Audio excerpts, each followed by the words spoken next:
That's a great way to encourage engagement and show appreciation to your audience. Here's how it might look as a closing line for your speech.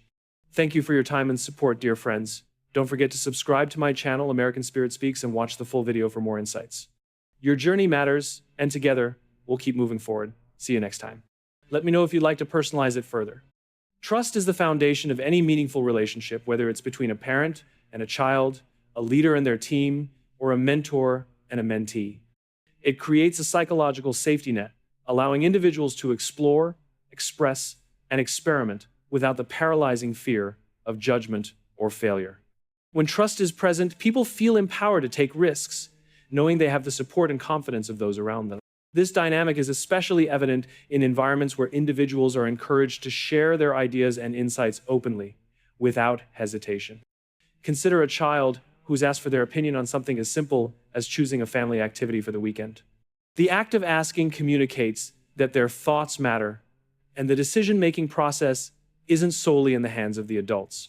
This small yet significant gesture can ignite a sense of self-worth and belonging.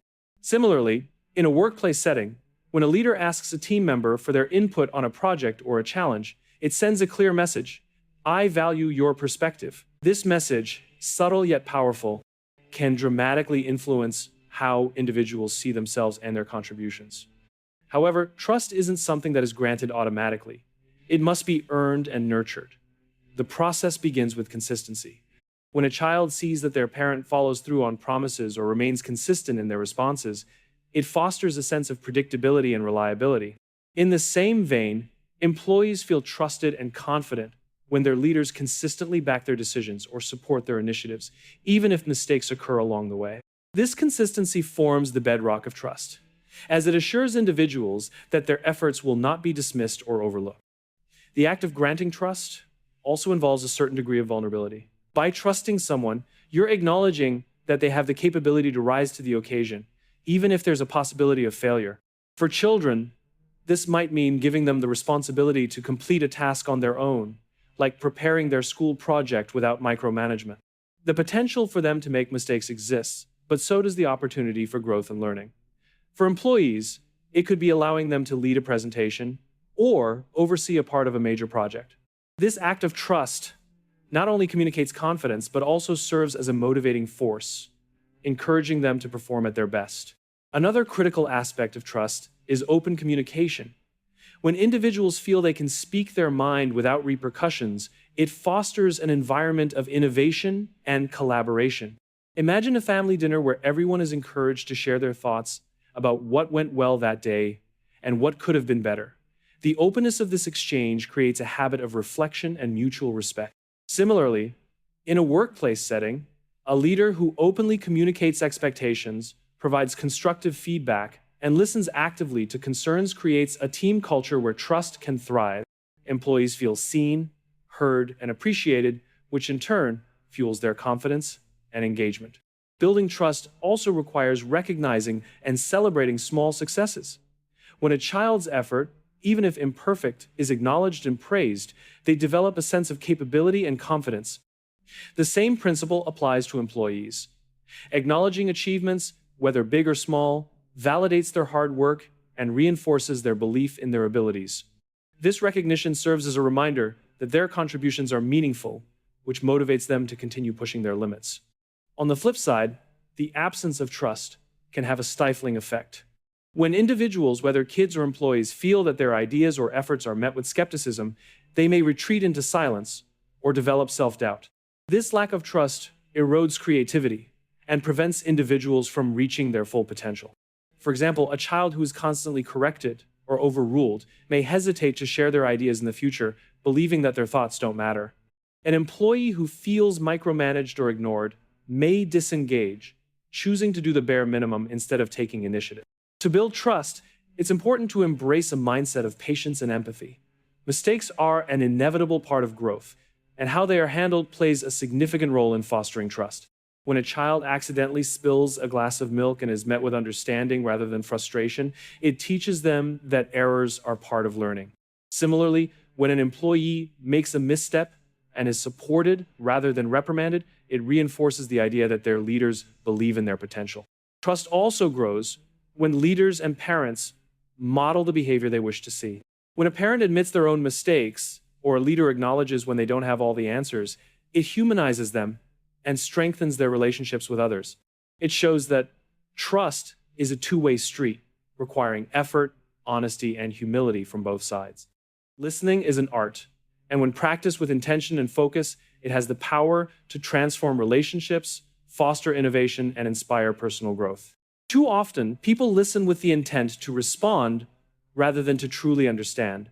This approach diminishes the value of the speaker's words, leaving them feeling unheard and undervalued. However, when we shift our mindset to actively listen, we open the door to deeper connections and a wealth of insights that may otherwise go unnoticed. In the context of parenting, active listening can have a profound impact on a child's development. Children often express their thoughts, concerns, and dreams in subtle ways, testing the waters to see if anyone is paying attention. A child sharing a story about their day, for instance, may be doing more than recounting events. They might be seeking validation, understanding, or reassurance. When a parent listens without interrupting, judging, or dismissing the conversation, it communicates to the child that their voice matters. This creates a safe space where they feel comfortable sharing their ideas, emotions, and questions in the future. The same principle applies in the workplace. Employees who feel truly heard by their leaders and colleagues are more likely to be engaged, motivated, and innovative. When a team member brings up a new idea or raises a concern, the act of listening attentively shows that their perspective is valued. It signals that their contribution is not just tolerated, but actively sought out. This sense of inclusion fosters a culture of collaboration, where people feel empowered to speak up, knowing their voices will not be drowned out or dismissed. Active listening also has a ripple effect. When individuals feel heard, they are more likely to listen to others in return. This creates a cycle of mutual respect and understanding, strengthening relationships within families, teams, and communities. For example, a parent who listens intently to their child's concerns about a school project is modeling behavior that the child can emulate in their interactions with others. In a workplace, a manager who practices active listening sets a standard for the team, encouraging open dialogue and collaboration. One of the key aspects of effective listening is maintaining presence in the moment. It's easy to let distractions, whether it's a buzzing phone, a looming deadline, or a wandering mind, pull attention away from the speaker. However, true listening requires more than just hearing the words. It involves observing body language, tone of voice, and underlying emotions. A child might say, "I'm fine," but their slumped posture and hesitant tone could indicate otherwise.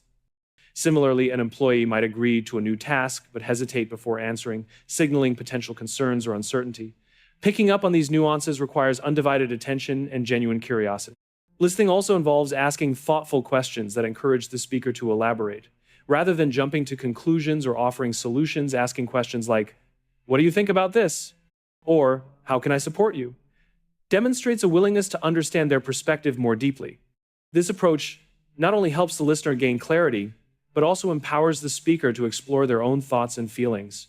For a child, being asked such questions can boost their critical thinking skills and self-confidence. For an employee, it reinforces the idea that their input is valuable and their expertise respected. Another crucial element of listening is withholding judgment. When people feel judged, they are less likely to share openly, fearing criticism or rejection. A child who confesses to making a mistake at school might be testing the waters to see how their parent reacts. A harsh or dismissive response could shut down further communication, while a supportive and understanding reaction can encourage them to continue sharing. Similarly, in the workplace, employees may hesitate to share innovative ideas or voice concerns if they fear ridicule or disapproval. Creating a judgment-free environment allows individuals to speak their minds without fear, leading to greater creativity and problem solving. Listening also plays a vital role in conflict resolution. When disagreements arise, the instinct to defend one's own position often takes precedence over understanding the other person's perspective. However, by listening actively and empathetically, conflicts can be turned into opportunities for growth and collaboration. For example, a manager and an employee might disagree on the approach to a project. By taking the time to listen to each other's reasoning, they may discover common ground or uncover insights that lead to an even better solution. Empathy is a cornerstone of effective listening. It's not just about hearing words, but about understanding the emotions and experiences behind them. When a child shares their excitement about a small accomplishment, responding with genuine enthusiasm reinforces their pride and confidence. When an employee expresses frustration about a challenge, acknowledging their feelings can help build trust and rapport. Empathy shows that the listener cares not just about the message, but also about the person delivering it. Listening is also a tool for uncovering hidden potential. People often have ideas, talents, and perspectives they are hesitant to share until they feel it's safe to do so. A child with a unique way of solving puzzles might surprise their parents if given the chance to explain their approach. An employee with a quiet demeanor might have a game-changing idea waiting to be heard. By listening attentively, parents, leaders, and peers can help bring these hidden gems to light.